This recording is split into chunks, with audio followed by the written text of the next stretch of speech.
my name is Emily and we are here at the Great Plains Zoo. I am an education specialist and today we are going to do virtual bookworms. So I'm going to read you a story. Today we are going to read The Littlest Lighthouse Keeper and we're going to meet two animal friends today.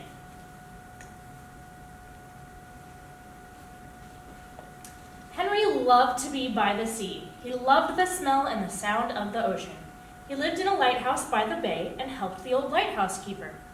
Henry squeezed through the tiniest gaps and reached the highest cogs. The lighthouse ran like clockwork. In return for all of his hard work, Henry's stomach was always full and his nest was really cozy. Today, Henry had been busy at work all morning when he noticed something. The lighthouse was quiet. The only sound was the tick-tock of the old keeper's clock. Henry scampered downstairs. The lighthouse keeper had gone, and all he had left was a note saying, "Gone to the dentist." But he had forgotten one very important thing. Henry could not read. Henry climbed sadly back to his nest. Tap, tap, tap. A puffin was tapping on the glass. "Are you hungry?" she asked. "I wasn't sure if you ate fish like me, so I brought you this." Henry pushed open the window. What a feast! Berries, nuts, and seeds. "Oh, thank you," said Henry. "This is perfect. I was so hungry." With a full stomach and a new friend, Henry returned to his chores. There was one job Henry had never tried on his own. Henry had always sat safe in the keeper's pocket as the old man climbed the steep ladder to the top of the lighthouse. "I can do this," Henry said to himself. Looking up, it all seemed so scary. Henry's paws were trembling. They slipped and Henry fell. Henry's eyes were tightly shut. He was scared to open them. He felt he was floating. "Hello," said a gentle voice. Henry slowly opened one eye. There was a spider, glossy and black, with big bead-like eyes. "My web caught you," she said. "Where were you going?" "To the lamp at the top of the lighthouse," Henry replied. "I need to check it is working." "I will climb with you," said Spider. Henry was still chatting to his new friend as he reached the top. The sky had grown dark and a ship was sounding its horn. "I need to switch it on," cried Henry. "What?" asked the spider. "The light," Henry called. "It will guide the ship." Henry pulled and pulled as hard as he could. Click! Nothing happened. The lighthouse was still dark. Henry turned off the switch. Henry knew there was a spare bulb, but it was right at the bottom of the lighthouse, and he was at the top. There was no time to fetch it. Spider seemed to have gone, and with no lighthouse keeper to help, what could Henry do? Suddenly, Henry heard a sound. Puffin fluttered above him with Spider dangling from a silvery strand. "Come on," said Spider. "I have a plan that might just work, and I have brought some help."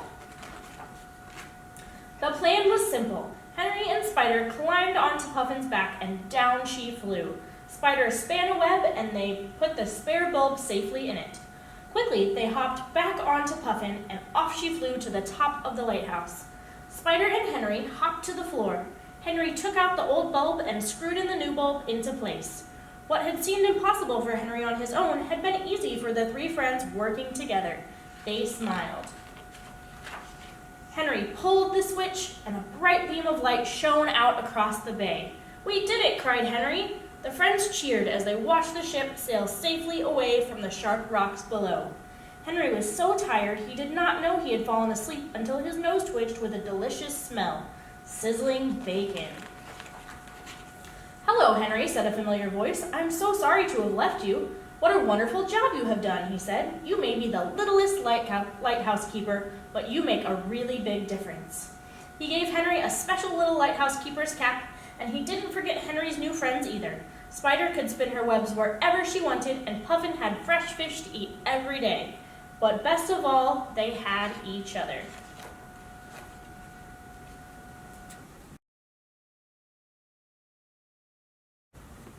All right, today in our story, we learned about a few different animals. There was a mouse or a rat, there was a spider, and there was a puffin.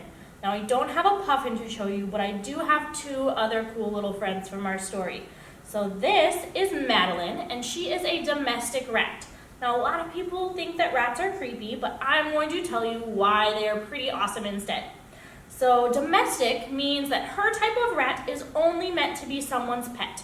So there are rats that live all over the world, pretty much everywhere in the world, but this is not one of those kinds because she doesn't come from the wild. So her type of rat is only meant to be a pet or other things like that with humans. So you can't find her living outside like some of her rat relatives.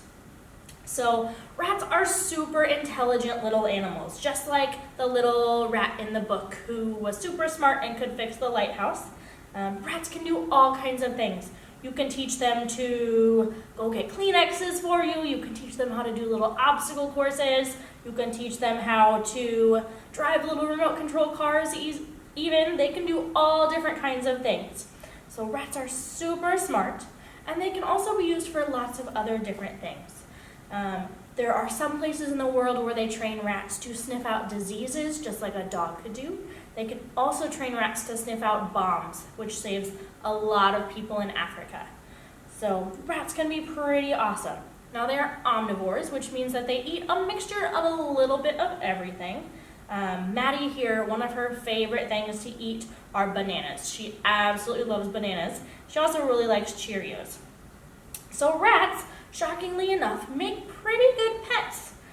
They're very affectionate. They like to bond with their people. They'll recognize you when you come into the room. And this little one right here really loves to hang out in my sweatshirt. It's nice and cozy for her, and it's just like a little nest. She also has 3 sisters that she lives with behind the scenes here at the zoo, and they love to groom each other and take care of each other, and they love to sleep in a pile and snuggle. So I hope today you have learned a few more things about rats to help you see that they're pretty cute and pretty awesome and very important to our world. Thanks! I have another animal for us to meet from our story. So in the book there was a spider. Now this spider is quite a bit different than was in the book. So this is a Chilean rose-hair tarantula, and her name is Jinx. And we use her to teach about all kinds of things here at the zoo. But she doesn't spin a web like the spider does in the book. Tarantulas do have a silk that they spin, but they use theirs to make cushy walls in their home and to help build their tunnels. Some of them live in tunnels. So these guys don't make a normal web like a regular spider does. Now there are almost 1,000 different types of tarantula that live all over the world. She comes from the deserts in South America, so that's where these guys like to live. And if you kind of notice, it's probably a little bit hard to see, but she's actually pink. So the middle of her is almost rose gold colored, which is why she's called a rose hair tarantula. So I bet you didn't know that there were spiders that were pink. Kind of neat. These guys eat all different types of bugs and insects. Here at the zoo, we give them crickets. That's what they like to eat, and they don't eat very often.